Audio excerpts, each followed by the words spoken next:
لا إله إلا الله من رسول الله صلى الله عليه وسلم بمنام بين بودا فردين لا نتعرف ونما صلى الله عليه وسلم على الله ولفورا نيلاد كونغو لاك نالن تودان لا يانتا يرو مسوي فامي دا ناسي كودولا اي بيلا بلا كوني نالي ندا سامي مبرامين تسن بنا كامني نكون ni ndo feke wuri ko a ne ma fele kere kaban ko ti ma ti nin ka gbele e ka do be kere ne ma do be kere ko ti ibara sanwuru la la nyogon kan da ile la mar rasul da nyogon tai sallallahu alaihi wasallam jasmane do nyari kamalo lo ne da modi do jala baraj ma do ki bolo idumale wokan obeke jigidi sini yamade wajini lu alikama togo bina ni saba ko yomade hak nyalu tinya fodu tinya baralu alikama togo bina ni nani ko yomade hakki min kiji tegedo alikama togo bina ni nduru yomade fasili nyani mana parato nyoga na lunne aligina dunga kata di jane jahannama dunga kata jahannama boto nyoga na dunne na la to ko bina ne ani woro ko yomma di baat mako wuli lon kaburu kono ala to ko bi kono to do de ba insudi ya allah ya ba insu ya allah ya ba insu ni nyaro sino kabu iro ba sai kawuli suse idan ke ka wakati do fo ala ka ti dawu ya la ya ba insu ya la ya ba insu ya la ya ba insu ibe wakati do fo ala idan na wuli ni tuma ibe wuli nin ke ne fana ke dai forse ka do i mutu bada i sidanda yerema ibe to kan keso ibe sikasiwa o to ko beli yo ba insu kono yo ma de ba adi kiyama to ko bina ne woro wila ko kiti tege dum fati ato ko bina ne anin segi ko yomma di kiji do ko ya do ko ka gan ka tankani ni ala la sanu do ko ya te ato ko bina ne ko non to ko yomu anji mu ko dumba ato ko bidiru dafa ko yomu ankimi dungele ato ko bina ne kele yoma ansi andil kafirina dunya da ka gulan kafiri ma de anara kuma do adi kiyama mi ne ko loro bidiru be aloro kilingeden be mo sam ba kilingeden kele o bero loro bidiru ibe sam ba kilingeden kele o bero ude yoma ansiri dungele andil kafirina ali kiyama ato ko bidiru ne fila ko yomu yasira lil mu'minina adun kan no asila mama asida mama ko sedi fanane lam sara te gbele akalla ikangoro asida mama pini ali jama to ko biduru ni saba ko yomo dini saralo ato ko biduru ni nani ko yomo yakini dengene adu itela sigala sensema abebile to kenema iye kai ulu yomo yakini ni ودي فولن أجهاكم تكاثر حتى جريت من المقابر قال سوف تعلمون ثم قال سوف تعلمون قال لو تعلمون علم اليقين ثم لا ترونه أين اليقين أين اليقين لدينا سيرك تنبي علم اليقين علم اليقين نوالون دعنا علامة أين اليقين لدينا نوال ذاك هذا الكمال لولي أتوقع بيدرون ندورو كل يوم نسوري ينجندو bidiri ni woro ko yoma ni masiri la bandu be la bantu adi yorodo atoko bidiri ni wolo wida ko yoma nafuka budu selo atoko bidiri ni segi ko yoma raja yere do atoko bidiri ni ma kononto ko yoma jajirat budu selo abidu dafa do ko mo sakaru do yoma sakra bidiri ni kele ko yoma ni fajai jawudi do bidiri ni sila ko yoma ni jajai parampara ki yere udo abi woroni saba ko yomade muntaha ko besita danani do abi woroni nani ko yomade mawa la dedu abi woroni duro ko yomade minkat wakati min dada abi woroni woro ko yoma sa'a son kalle adi abi woroni wolon wida ko yoma di waydum baludum abi woroni sege ko yoma di mi'adi di madiado abi woroni kononto ko yoma di mirisari do konondo ko jugu kela ala sigi de kadde kono woni fole woni fajir yode adi mirisari do be sigi kele kadde kono lunne ulone adi kama do da abi wolon wida ko yoma kala maga do bi woro da ne kele ko yoma de araki wasilu doi bi doi wasigido katuyo ngwadi gene din takamasiri isa to banda budu kawo ni sai baka to ko ni wosi da kaba takamasiri ni ma wadi da takamasiri ni ma wadi ikawosi wala ida kuma na banka ke dai da dama na su dai ko be takamasiri di saya ka kan tabako abi wala mu da ni tila yamma liftikari hitajizo biuru da ni saba yamma din kidari lolo budun to allo na fiya sama dudu bebe budun kuma abiuru da ni nane ko yamma din tisari jenjendo abiuru da ni duro ko yamma din tikati santi to allo abiuru da ni woro ko yamma di ko fi lolo abiuru da ni woro wila ko yamma di kuruji kabru kono bolu mo boto wudo kabru kono bebe bolu kabru kono katal do ke sambi wolo la semma fo mogoyi bela kulu yo de nyokonga ala la kila dafo mai satako o keni mutu bela kulu nyokonga kila kwa isata maka ko hami mambo ma ko hami ka boma keni mutu ya mo mi da mali ni da kidile yibi ku wara dika hami ka boma ndabi woro la ni segi yomari kuluri tolu adigina dungai berata adigina jahannama dungai berata jahannama saya le na to udo asaka jigida madi kawawa lo adigina ni jahannama te ka ila adigina dungai la saka jigi min lo le ni ayeni lo ma ko kanya do to saya ka ila jahannama dungai la ayya ni saka jigida ayya do ko kanya do saka jigi ni be kam teke ay ko de badon sa jahannama dungai ko saya te intum saya berabang bila yamari kudu di loli ala batulai tawhid tigi dei wiza samtange jahannama dei samuga amma kundo ja dunia sigina wulite wili boke jahannama ka sura kabo o bebe samba bi lolu lema dunia sigina wulite analenda ibn gasiri yo karamuga nyino ko dunia sigina wulite samba bi lolu min tambile mogo tudo min toko mogo tudo ako nin ka tambiso mape samba tudo akbar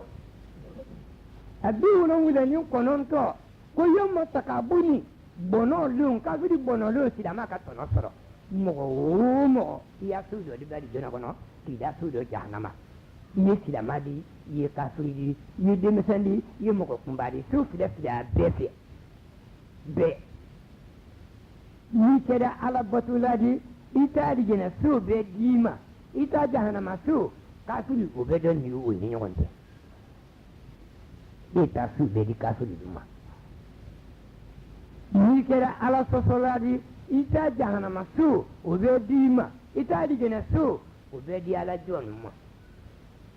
mogo ba kiden yo mogo ba kiden mogo kiden pele taturo kiyama barakene kan o kata adigene ato mogo keme konontoni mogo bi konontoni mogo kononto o kata jahannama we ko badile o kata jahannama ala la kida dan follu ne mankan ciara sabai jo kasikan ciara da diga ciara da ala la kida ko ayima ay nisadiya ay sabai ali kiyama safa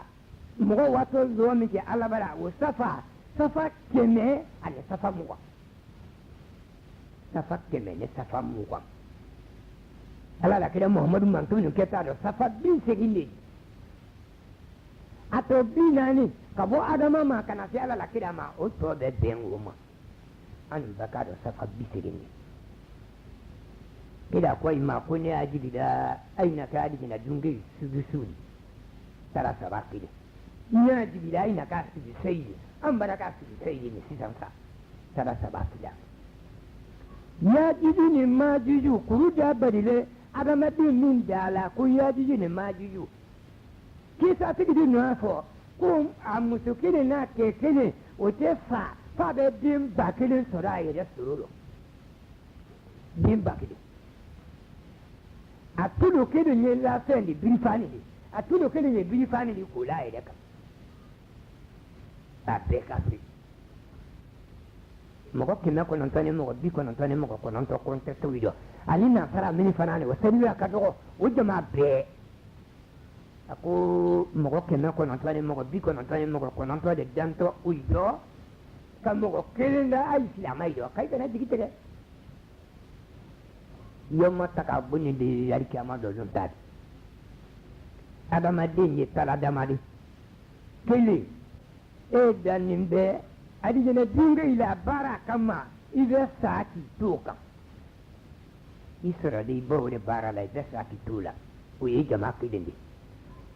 jama kelen dannen bɛ ala sɔsɔ k'o kama kɔfɛ o bɛ tuubi ka ala bato mɔgɔ kelen dannen bɛ nka ala bato kama nka a y'a k'o kɛ kɔfɛ a bɛ muruti ka don kafiriya dɔ saba dɔ dannen bɛ kafiriya kama k'a kɔrɔ k'a to a la k'a sa k'a to la naani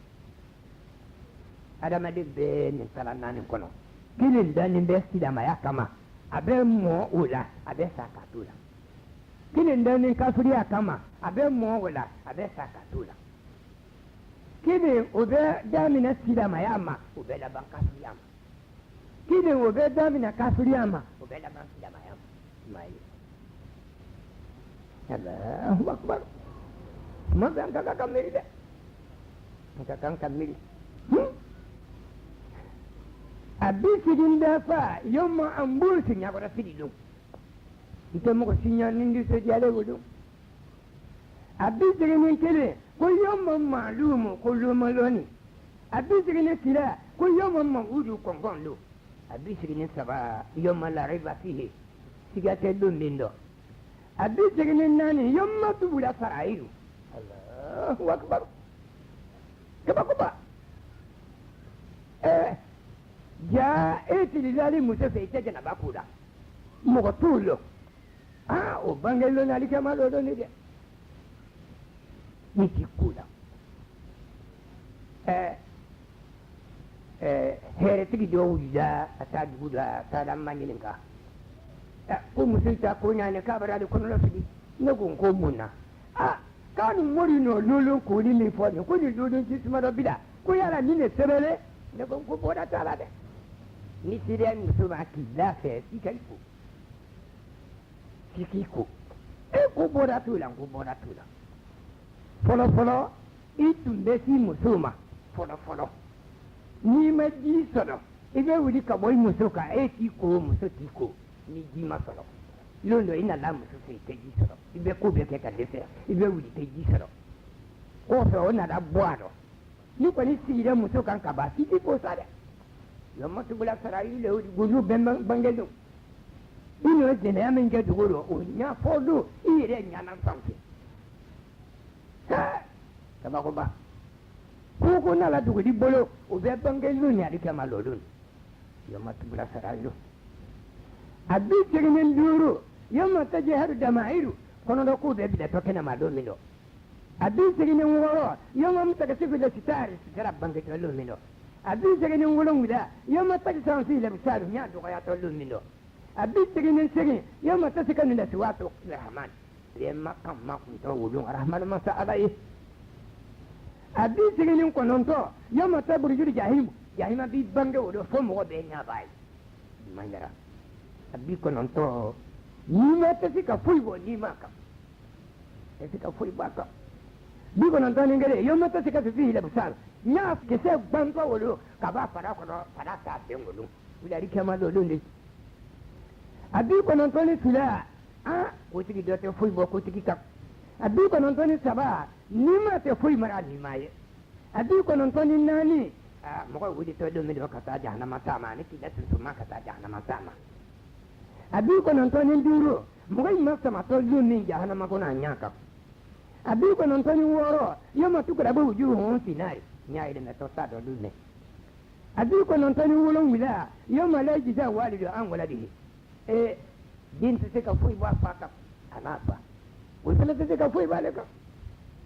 abi ko non toni sege yoma la intertuna mo ta kuma la wolon dinere ta kiye kiti do rifo abi ko non toni ko non to yoma la mara da alhamdulillah adu barabanda la atasi da sa da tukun akene yoma humbare juna be boto kabul kono wudu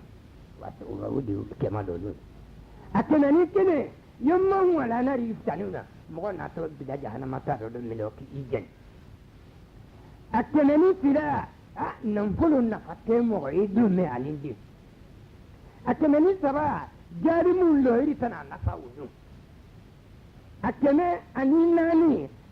lo iri tana minani dondo de akene ni duru jonu ko gbangbanta wudu si yayi budu akene ni woro jimi gani ni si ga to do ni kama ko kumba isagaru akemeni wulun wida jata to kula lummi akemeni sigi wani kasi jen to lummi ka beta bara yeyda akemeni kononto jahannama ngundan to lummi ka sigi otuma meleke ba buro wala wali dunun jahannama la nunguru dunala jahannama nunguru dunala kono na jamanda abeki ko ma ka yere soro meleke ida ta sari jahannama dukeka di jahannama nya tese silala jahannama la adam fena ma de bi am wala ma de bi jahannama abedu kuma fara wulu la jikoro am wala ma de am wo yela ka sanke ne to ma tina te jahannama sanke ne to ma ina ta biya atemenita kabiri jigi to ka te lo ne yoma ya isari kufaru atemenita ngile yoma sarati niranu ta mene to lo ne atemenita ni fila yoma takri sigisanu ne gbadan to lo ne atete ka kuma atemenita ni saba yoma na takati jawari wudi insani mo ko sokara nyai be kuma tulu ba tafo nya ba tafo ino fele di jugu men kade da bulu ba tafo ibara fo kiye ala dugula sokara ni be baraka kuma fora ma de yere na a pare kulu be nyugon danga ya bala fo kuma jene yake nyana fambe sono koro ka kuma ka sala ka ala ma de yere ba fo ne tera fe danga ne tera fe ki su tera de kan ya wala di kamalo da ni tare Allahu akbar pare kulu be kuma ta kelena inoni kena akameni tan nani nan bulu tan mo na fallo min do din nafa akameni tan duru aku yo malakira da bandu akameni tan yoro ku yo ma yare ni bani ku fare bada ada madin do bana do dan kalu akameni tan wolon bila mo do yi mo la do din ni akame anin tan sege bonodu akame anin tan kononto ngon jara ki lo atemeni mugan sunna dillo atemeni mugan ntele kibaro yo ino min bilinya ino min ke kola abe atemeni mugan tila ko jankata lo atemeni mugan saba ko molo ya lo ko la mado to ni lo da atemeni mugan nani kuna ndia lo ni barabara make atemeni mugan ndiro kuna ko ya lo boko temeni boko mugan nduru le ba di kiamaka talo ni do ko ni lonke den kaga gole ndi ayang ka mi da an kana duniya ke ka fan to ta ko na antana bo ni nakka di to yi be ka hakki soro de ka miliyan ma soro manen dem bolo kala sai na di kama ko do wole ni da Islama do bi nam o chano be do ni ife do kan na ko chena nam do ila masau wela tikeke ani onyo na wero aywa tuma ko be do ni ife Allah ya ka do ko bela jele ka hamina kola Allahu akbar alhamdulillah rabbil alamin الرحمن الرحيم مالك يوم الدين إياك نعبد وإياك نستعين اهدنا الصراط المستقيم صراط الذين أنعمت عليهم غير المغضوب عليهم ولا الضالين آمين اللهم صل على محمد وعلى آل محمد كما صليت على إبراهيم وبارك على محمد وعلى آل محمد كما باركت على آل إبراهيم في العالمين إنك حميد مجيد اللهم فارج الهم كاشف الغم مجيب الدعوة المضطرين الرحمن الدنيا والآخرة ورحمهما أنت ترحمنا فارحمنا رحمة تكنينا بها أنا رحمة من سواك اللهم صل على محمد وعلى آل محمد وسلم لك بها من جرى جزاكم الله خيرا. أنا كيف أعمل يا رب؟ أنا كيف أعمل يا رب؟